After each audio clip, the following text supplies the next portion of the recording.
Amálgama dental, devo ou não devo trocar essa restauração? Nesse vídeo eu vou entrar nesse tema tão polêmico para te ajudar a tomar a melhor decisão possível.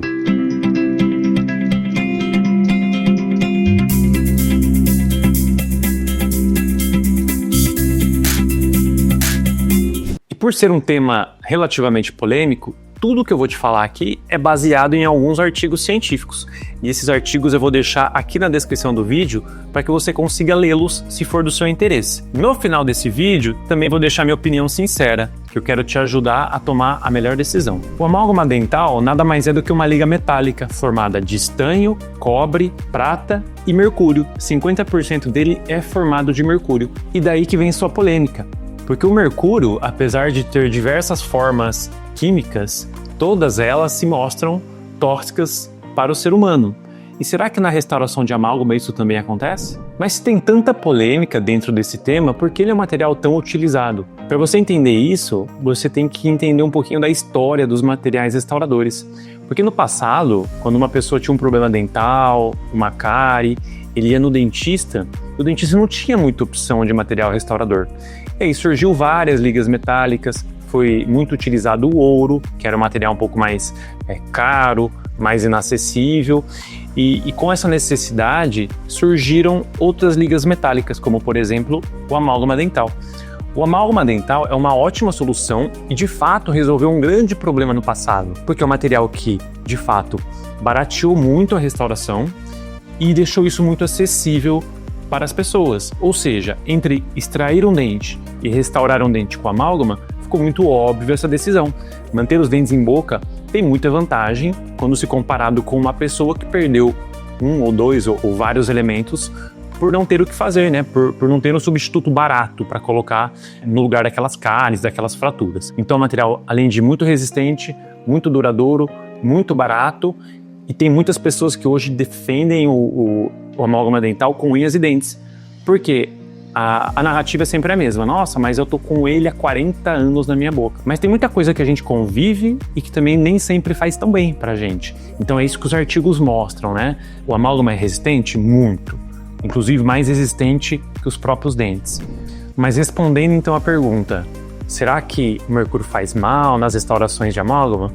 A resposta é que, na verdade, os artigos não querem se comprometer. Quando a gente vai procurar um artigo científico, a gente encontra tanto artigo que, de fato, as restaurações precisam de mais estudos para que, de fato, a gente consiga entender se isso faz mal ou não para o ser humano, e tem alguns artigos que sim, falam sim, o mercúrio faz mal para o ser humano, mesmo no amálgama dental.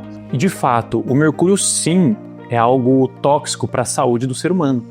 Tanto é que existe um tratado, o famoso Tratado de Minamata de 2013, que foi nada mais do que um tratado internacional para regulamentar a quantidade de mercúrio em relação à sua toxicidade com o ser humano.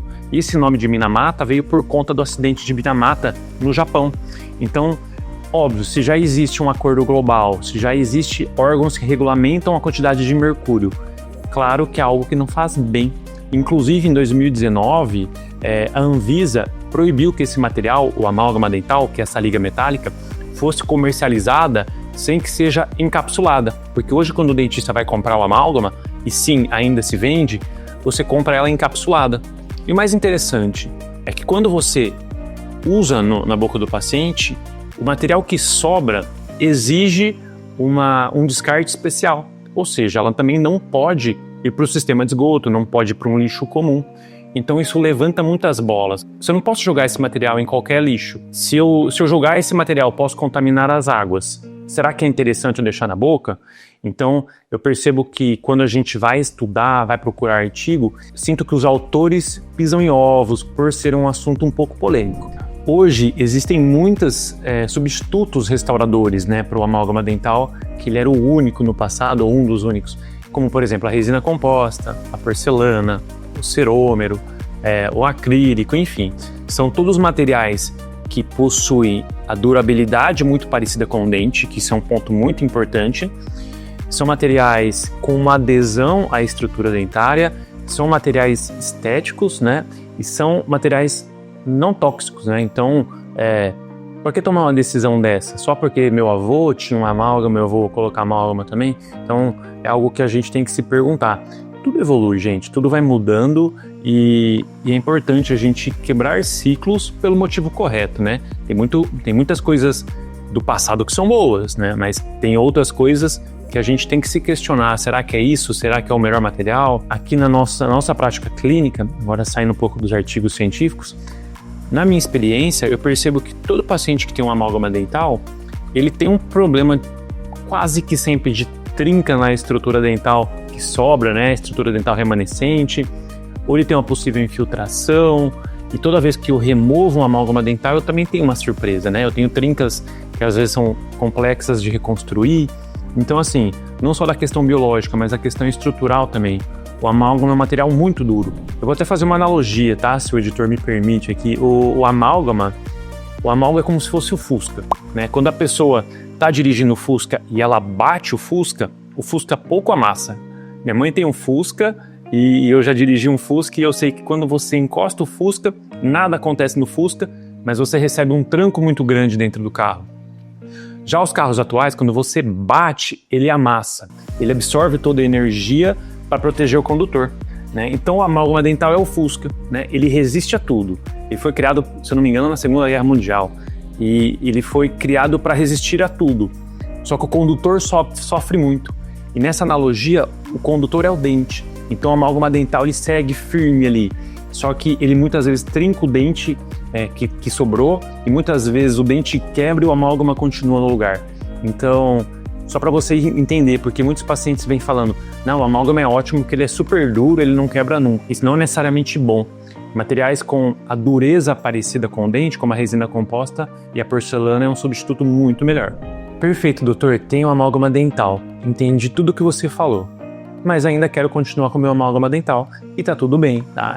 Inclusive tenho familiares que têm amálgama dental e não querem remover. Então assim, a partir do momento que você tem o conhecimento sobre o que é o material, sobre o que ele pode causar, obviamente uma opinião particular sua sobre o que fazer com esse conhecimento, né? Então também respeito totalmente a sua decisão. Porém, João, decidi remover.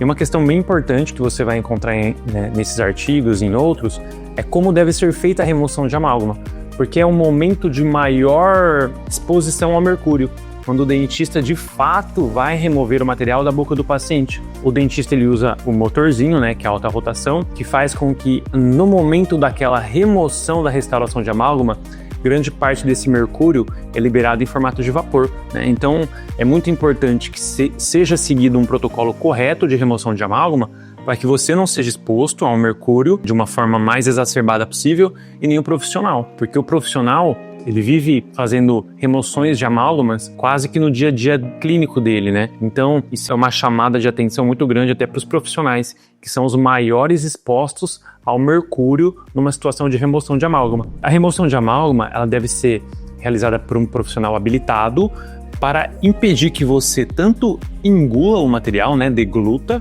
impedir que você inale e impedir que você absorva aquele material que for extraído do seu dente, né? O que a minha experiência clínica tem mostrado? Que cada vez mais a gente realiza implantes dentários em pacientes que tinham amálgama dental. Ou seja, dentes com amálgama dental quebram muito. Isso é um fato e é uma unanimidade em todos os artigos. Então eu percebo que, claro, tem o fator mercúrio, tem o fator biológico, mas de fato, dentes com amálgama dental quebram muito mais do que dentes com restauração em resina. Então isso me chama muita atenção. E óbvio, cabe a você tomar a melhor decisão possível, né? Eu tenho todos os tipos de paciente aqui no consultório. Os pacientes que não querem remover o amálgama de maneira nenhuma, apesar de saberem que os dentes estão trincados, e tem pacientes que me procuram para fazer a remoção. Então, o intuito desse vídeo foi te trazer informação, foi te trazer conhecimento para te ajudar a tomar a melhor decisão. Espero ter sido feliz nessa missão, né?